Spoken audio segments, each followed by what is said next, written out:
Para hadirin yang saya muliakan, selama kurang lebih 8 bulan terakhir, Indonesia telah berjuang menghadapi pandemi COVID-19. Pandemi ini tidak hanya berdampak pada bidang kesehatan, namun juga berdampak pada dunia pendidikan secara signifikan. Berdasarkan hasil survei pelaksanaan pembelajaran, terdapat 646.000 lebih satuan pendidikan dan lebih dari 68 juta peserta didik yang terdampak oleh COVID-19, sehingga harus melaksanakan pembelajaran jarak jauh. Indonesia bukan satu-satunya, karena terdapat lebih dari 188 negara yang mengalami hal serupa. Kondisi geografis, sosial, dan ekonomi yang beragam menyebabkan pembelajaran jarak jauh memiliki tantangan tersendiri bagi setiap daerah. Daerah dengan kondisi yang memadai dapat melaksanakan pembelajaran tatap muka secara virtual melalui video conference atau diskusi kelompok melalui media sosial. Namun hal ini menjadi sesuatu yang sulit dilakukan untuk daerah yang memiliki kondisi tidak memadai. Hal ini pun akhirnya disiasati oleh satuan pendidikan untuk melakukan inovasi pembelajaran jarak jauh yang dapat dijangkau oleh seluruh peserta didik, baik itu melalui TVRI, radio, serta metode guru kunjung. Pemerintah menyadari keputusan pembelajaran di rumah merupakan keputusan yang sulit, tetapi harus diambil akibat adanya pandemi COVID-19 ini. Keputusan diambil demi mengutamakan kesehatan dan keselamatan peserta didik dan tidak mengambil risiko kehilangan satu generasi. Disadari pula bahwa belajar di rumah pasti tidak optimal, karena siswa hanya memperoleh sebagian unsur kompetensi yang harus dikuasai, yaitu unsur knowledge saja. Seperti diketahui, unsur pendidikan terdiri atas knowledge, skill, attitude, dan values. Dan dari keempat aspek tersebut, penyampaian skill tidak dapat terpenuhi karena peserta didik harus melaksanakan praktikum, mengembangkan skill mereka, dan praktikum akan sulit untuk dilakukan saat mereka belajar di rumah. Hal yang sama juga berlaku untuk aspek attitude dan values, yang penting bagi pengembangan karakter peserta didik, karena mereka memerlukan media untuk berinteraksi sesama siswa dan guru. Pemerintah telah 2 kali menerbitkan surat keputusan bersama 4 menteri tentang panduan pembelajaran pada masa pandemi COVID-19. Pada tanggal 15 Juni 2020, diterbitkan SKB pertama yang memuat kebijakan bahwa pembelajaran tatap muka diprioritaskan pada wilayah zona hijau, dimulai dari jenjang pendidikan SMA sederajat, SMP sederajat, disusul dengan jenjang SD sederajat, dan terakhir PAUD. Satuan pendidikan yang berada di zona kuning, oranye, dan merah pada jenjang tersebut dilarang melakukan kegiatan pembelajaran tatap muka dan tetap melanjutkan belajar di rumah. Izin dimulainya pembelajaran tatap muka pada satuan pendidikan didasarkan pada rekomendasi dari pemerintah daerah, Kanwil Kemenak Provinsi, dan atau Kantor Kemenak Kabupaten Kota. Selanjutnya, pada tanggal 7 Agustus 2020, pemerintah menerbitkan relaksasi SKB 4 Menteri yang memuat pokok-pokok kebijakan berupa perluasan izin pembelajaran tatap muka pada zona kuning dan untuk zona daerah kepulauan. Izin pembelajaran tatap muka juga diberikan kepada SMK untuk kegiatan praktek. Selain itu, pembukaan sekolah dapat berlaku untuk semua jenjang secara bersamaan. Sedangkan pembukaan sekolah berasrama dapat dilakukan secara bertahap. Perlu digarisbawahi, kebijakan penentuan zona mengacu pada pemetaan risiko daerah yang dilakukan oleh Satuan Tugas Penanganan COVID-19 Nasional pada tingkat kabupaten kota. Pada saat ini, kami sudah mengevaluasi hasil daripada SKB keempat Menteri sebelumnya, dan kami melihat situasi pada hari ini bahwa hanya 13% daripada sekolah melakukan pembelajaran tatap muka, dan sebesar 87% masih melakukan belajar dari rumah. Carta ini menunjukkan berdasarkan zona-zona dari gugus tugas, zona hijau, kuning, oranye, dan merah, dan menunjukkan bahwa di zona kuning dan hijau, di mana sudah diperbolehkan melakukan tatap muka, masih saja banyak sekali sekolah-sekolah yang belum melakukan tatap muka.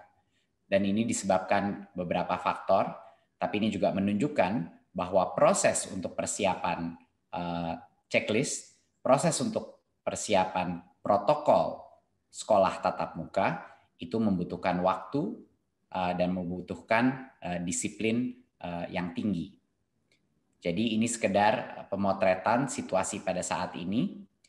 Dan banyak juga di zona oranye dan merah, walaupun tidak diperkenalkan terbuka, tapi banyak sekali daerah-daerah, desa-desa, dan kelurahan yang merasa sangat sulit untuk melaksanakan PJJ.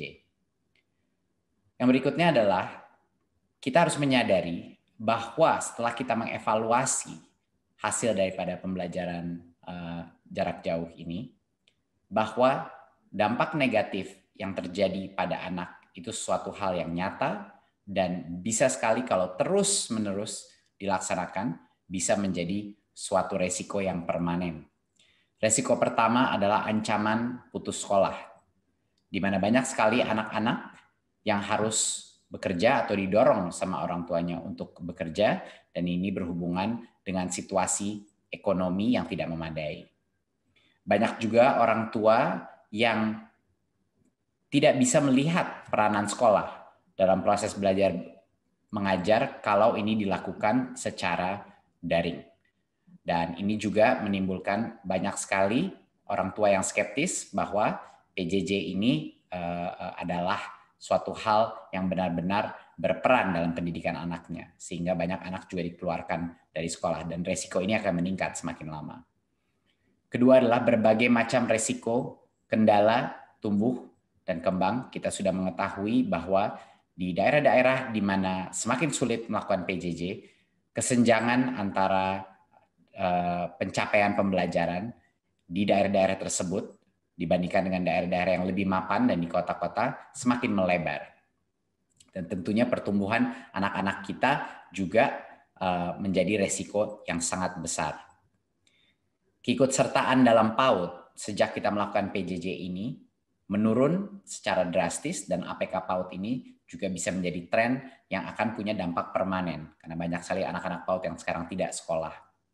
Dan tentunya resiko learning loss, resiko bahwa ada satu generasi di Indonesia, anak-anak kita yang hilang pembelajarannya dan harus mengejarnya, dan mungkin sebagian akan ketinggalan dan tidak bisa mengejar kembali pada saat kembali sekolah. Jadinya ini adalah suatu urgensi yang sangat penting. Di luar itu tidak kalah pentingnya adalah psikososial dan dampak stres kepada anak-anak kita. Minimnya interaksi anak-anak kita dengan guru, dengan teman-temannya, dengan lingkungan di luarnya, yang menyebabkan tingkat stres di dalam rumah tangga, baik orang tua maupun anak-anak, meningkat secara drastis.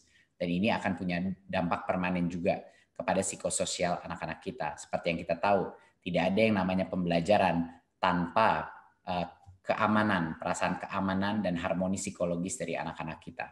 Dan tentunya peningkatan insiden-insiden kekerasan yang terjadi di dalam rumah tangga juga meningkat.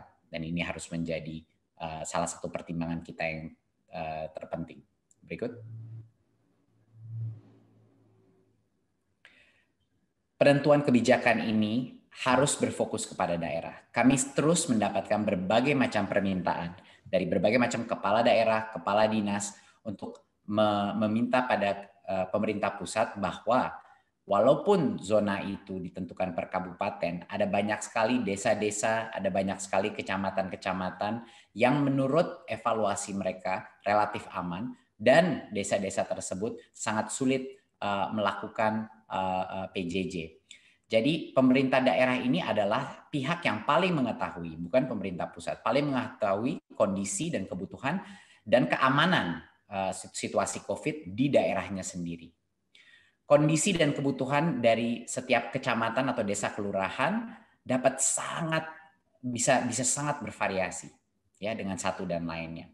Bisa di dalam kotanya ada kasus-kasus infeksi yang sangat berat, tapi bisa juga ada desa-desa dan area-area yang terpencil yang tidak terdampak. Tetapi tanpa memberikan kemampuan untuk Pemda menentukan mana yang bisa mulai tatap muka, mana yang tidak, kita tidak menghargai perbedaan antara setiap daerah dan dinamika populasi di setiap daerah. Jadi pengambilan kebijakan di sektor pendidikan ini dengan pertimbangan yang holistik dan selaras dengan pengambilan kebijakan pada sektor lain agar sistem pendidikan kita juga konsisten dengan sektor-sektor lain dan kebijakan kita mengenai penanganan COVID di sektor-sektor lain itu selaras dan tidak berbeda total. Berikut 2 prinsip dasar dari kebijakan ini adalah harus dua-duanya, kesehatan, keselamatan, dan juga pertumbuhan dan perkembangan peserta didik menjadi konsiderasi kami untuk melaksanakan kebijakan ini. Tidak bisa satu saja dari kedua prinsip ini yang diprioritaskan. Berikut.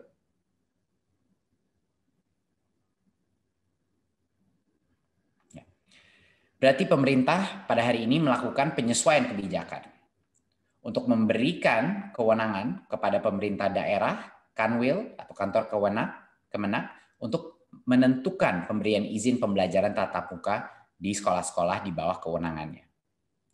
Pemberian izin ini bisa saja secara serentak ataupun bertahap, tergantung kepada kesiapan masing-masing daerah sesuai dengan diskresi kepala daerahnya, berdasarkan evaluasi kepala daerahnya mengenai mana yang siap, mana yang tidak, dan tentunya kesiapan sekolah masing-masing dalam menentukan, dalam memenuhi semua checklist untuk melakukan tatap muka dan juga melaksanakan protokol kesehatan yang sangat ketat. Kebijakan ini berlaku mulai semester genap tahun ajaran 2020-2021, jadinya bulan Januari 2021. Jadi daerah dan sekolah diharapkan dari sekarang sampai sekarang, kalau siap untuk melakukan tatap muka, kalau ingin melakukan tatap muka, harus segera meningkatkan kesiapannya untuk melaksanakan ini dari sekarang sampai akhir tahun. Berikut. Apa prosesnya? Ya, mulai Januari 2021 ada 3 pihak yang akan menentukan apakah sekolah itu boleh dibuka apa tidak. Yang pertama adalah Pemda-nya sendiri. Ya. Pemda atau dalam situasi yang lain Kanwil atau kantor Kemenak. Ya.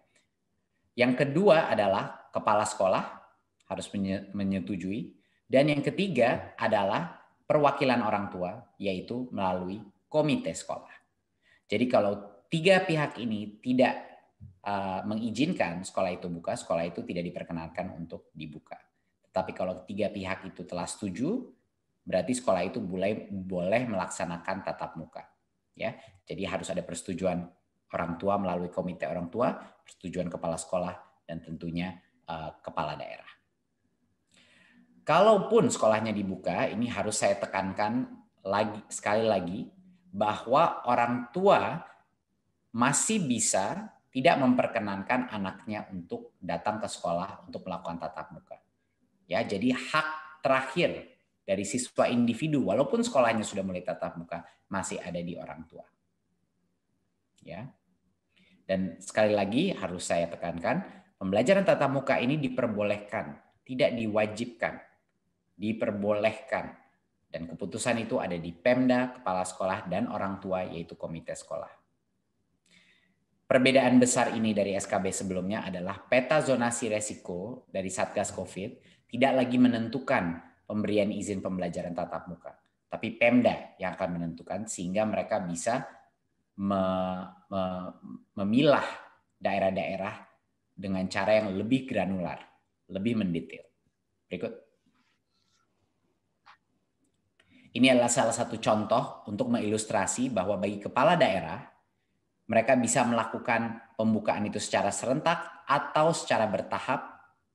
Jadi di kecamatan tertentu mungkin akan dibuka yang tahap pertama, tahap kedua, tapi ini adalah kewenang daripada pemerintah daerah. Ya, tidak harus semuanya serentak, tidak harus bertahap kalau mau, ini adalah keputusan dari Pemda. Jadi fleksibilitas ini diberikan berdasarkan evaluasi Pemda terhadap tingkat keamanan kesehatan COVID di daerah-daerahnya masing-masing. Berikut. Ini sangat penting untuk Bapak Kepala Dinas, Bapak Kepala Daerah, faktor yang perlu menjadi pertimbangan Pemda dalam pemberian izin. Yang jelas adalah tingkat risiko penyebaran COVID. Kedua, kesiapan fasilitas pelayanan kesehatan. Ketiga, kesiapan satuan pendidikannya pun, yang ada checklist tadi yang saya bilang. Dan akses terhadap sumber belajar atau kemudahan belajar dari rumah. Banyak sekali teman-teman kita, daerah-daerah, desa-desa kita yang sangat sulit melakukan PJJ, jadi mohon itu menjadi konsiderasi juga. Dan tentunya kondisi psikososial peserta didik, dan kebutuhan layanan pendidikan bagi anak dan orang tua walinya yang bekerja di luar rumah, yang harus bekerja di luar rumah dan tidak bisa mungkin menjaga dan membimbing anaknya. Ketersediaan transportasi, tempat tinggal warga satuan, dan mobilitas antara kabupaten, kota, kecamatan, dan tentunya kondisi geografis setiap daerah. Ini harus menjadi pertimbangan yang holistik, dan Pemda harus mengambil keputusan itu berdasarkan semua faktor-faktor ini, di mana yang mau tetap tatap muka, di mana mau yang dilanjutkan belajar dari rumah. Berikut. Ya, checklist yang saya sebut sebelum ini, ya, pembelajaran tatap muka di semua sekolah hanya diperbolehkan pada saat kita sudah memenuhi checklist ini, memenuhi daftar periksa ini. Checklist itu ada 6, sama seperti SKB yang sebelumnya. Yang satu adalah sanitasi dan kebersihan, yaitu toilet, sarana cuci tangan, dan disinfektan. 2 adalah akses kepada fasilitas pelayanan kesehatan. Ketiga adalah kesiapan menerapkan wajib masker. Keempat adalah termogan. Kelima, pemetaan warga satuan pendidikan harus mengetahui siapa yang memiliki komorbiditas dari guru-gurunya, murid-muridnya, dan yang tidak memiliki akses transportasi yang aman, dan tentunya riwayat perjalanan dari daerah dengan tingkat resiko COVID-19 yang tinggi. Dan yang keenam adalah tentunya persetujuan komite sekolah dan perwakilan orang tua wali. Tanpa persetujuan perwakilan orang tua, sekolah itu tidak diperkenankan untuk dibuka. Jadi ini adalah daftar periksa untuk memberikan kepastian bahwa sekolah itu boleh tatap muka kalau dia mau. Setelah itu, setelah diperbolehkan, kalau misalnya daftar periksa ini sudah terpenuhi, baru kita masuk dalam protokol yang baru. Jadinya pas tatap muka pun dilakukan, protokolnya bukan seperti masuk sekolah normal. Berikut.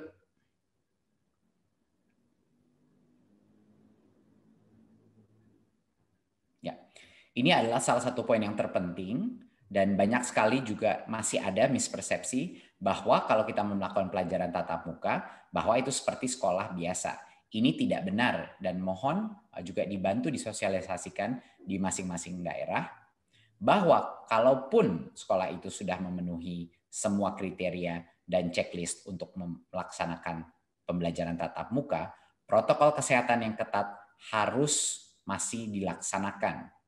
Ya, yang pertama ini adalah standar. Yang pertama yang terpenting adalah kapasitas maksimal itu sekitar 50% dari rata-rata. Jadinya mau tidak mau semua sekolah harus melakukan rotasi atau shifting.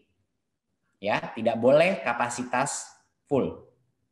Harus dengan rotasi. Jadinya pasti di satu saat hanya mungkin setengah dari anak-anak ada di sekolah di satu tempat. Mohon ini ditekankan berkali-kali kepada semua kepala dinas, saya mohon ditetapkan. Ini harus jumlah maksimal peserta didik di PAUD hanya 5 anak. Biasanya kan 15, sekarang 5. Jumlah peserta didik di pendidikan dasar menengah 18 anak maksimal per kelas, yang biasanya 36, dan untuk SLB maksimal 5 anak. Jadi sistem bergiliran atau shifting ini harus dilakukan. Dan karena itu, hanya dengan jalan itu kita bisa menjaga jarak sampai dengan minimal 1,5 meter. Social distancing 1,5 meter di dalam kelas. Ya.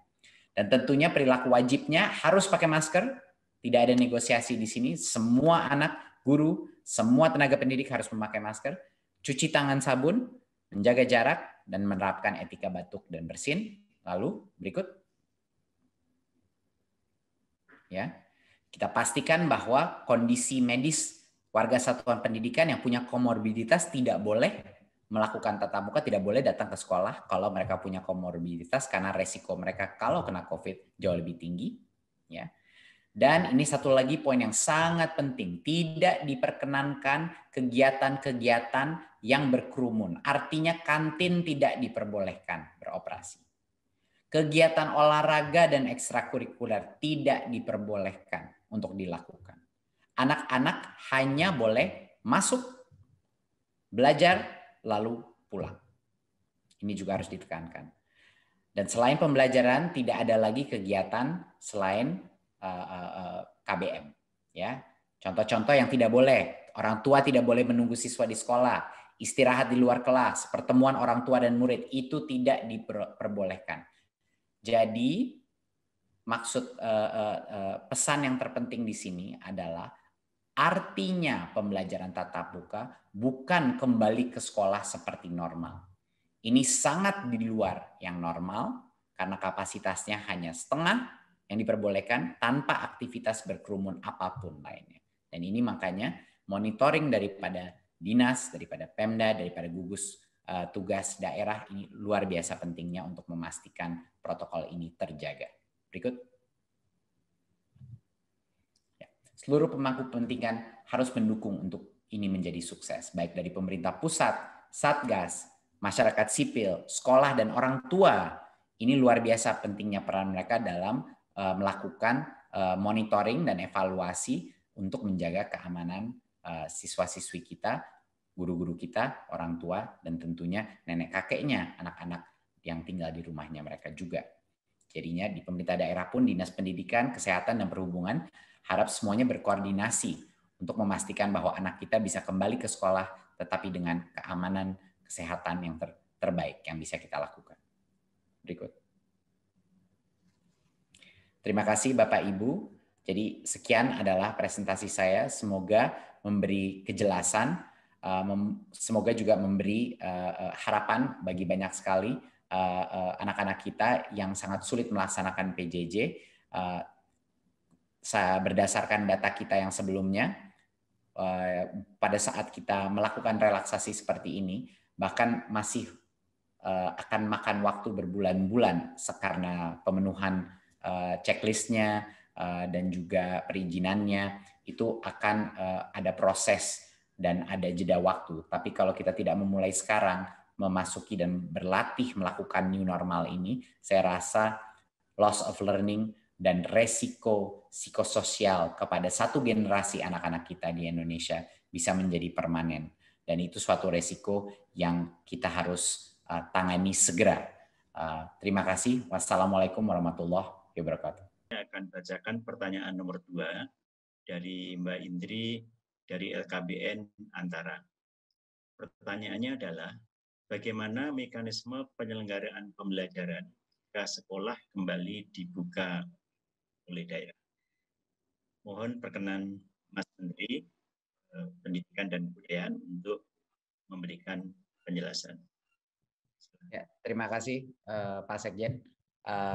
Pertama harus saya ingatkan dulu bahwa tadi memang kita tidak membahas detailnya mengenai perguruan tinggi, tetapi bisa saya umumkan bahwa perguruan tinggi juga akan ada perlakuan pembolehan sekolah tatap muka, tetapi protokol kesehatan dan daftar periksanya dan lain-lainnya itu akan ditetapkan selanjutnya dalam waktu yang dekat oleh Dirjen Pendidikan Tinggi, ya, Dirjen Dikti kita. Jadi mohon bagi perguruan tinggi aturan pelaksanaan tatap mukanya semester berikutnya ditunggu detailnya dari Dirjen Dikti. Tapi tetap akan juga diperlakukan pembolehan melakukan tatap muka. Jadi itu adalah untuk perguruan tinggi. Bagi teman-teman mahasiswa dan dosen guru, jangan cemas bahwa ini bukan hanya untuk sekolah dasar, tapi juga buat perguruan tinggi. Tetapi detail protokol kesehatannya dan daftar kesiapannya itu nanti akan diatur oleh Dirjen Dikti. Sekarang untuk sekolah dasar dan menengah, bagaimana mekanisme penyelenggaraan pembelajaran? Jadi yang pertama izinnya dulu. Izinnya dulu seperti yang kita bilang, kita ulang lagi ada 3 pihak. Satu adalah Pemda, ya, dan kepala dinas tentunya. Keduanya adalah kepala sekolah, dan ketiganya adalah komite sekolah, yaitu perwakilan orang tua. Tiga-tiga ini harus setuju baru boleh mulai proses pembukaan tatap muka. Yang kedua adalah nanti daftar periksa atau checklistnya, yang tadi 6 butir yang sudah saya sebutkan sebelumnya. Dan tentunya pada saat masuk sekolah, bagaimana penyelenggaraannya, pemerintah daerah itu bisa melaksanakannya, tergantung dia bisa melakukan secara serentak. Kalau dia merasa daerahnya sudah cukup aman, dia bisa melakukannya secara bertahap. Ada kecamatan atau desa yang menurut dia lebih aman, mulai dengan itu dulu. Itu adalah kewenangannya pemerintah daerah. Dan yang terakhir adalah tahap yang terpenting adalah pada saat mulai melakukan tatap muka, protokol kesehatan itu adalah harga mati. Ya, harus dilakukan protokol kesehatan. Tidak boleh sekolah seperti normal. Harus cuma setengah kapasitas daripada murid yang boleh masuk di satu saat. Sehingga harus melakukan shifting atau rotasi kelas. Semua harus pakai masker, ada standar-standar jaga jarak 1,5 meter antara masing-masing murid, dan sama sekali seperti yang dibilang Pak Tito tadi, sama sekali tidak ada aktivitas-aktivitas yang bukan belajar di kelas. Tidak boleh ada kantin yang buka, tidak boleh ada ekskul yang dilaksanakan di saat itu. Jadinya ini adalah bukan normal, ini adalah new normal yang sangat berbeda dari sekolah sebelumnya. Ini mohon ditekankan kali-kali saya ulang ini agar ditekankan agar jelas. Saya rasa sekian yang bisa saya bilang, Pak Sekjen. Saya kembali. Terima kasih.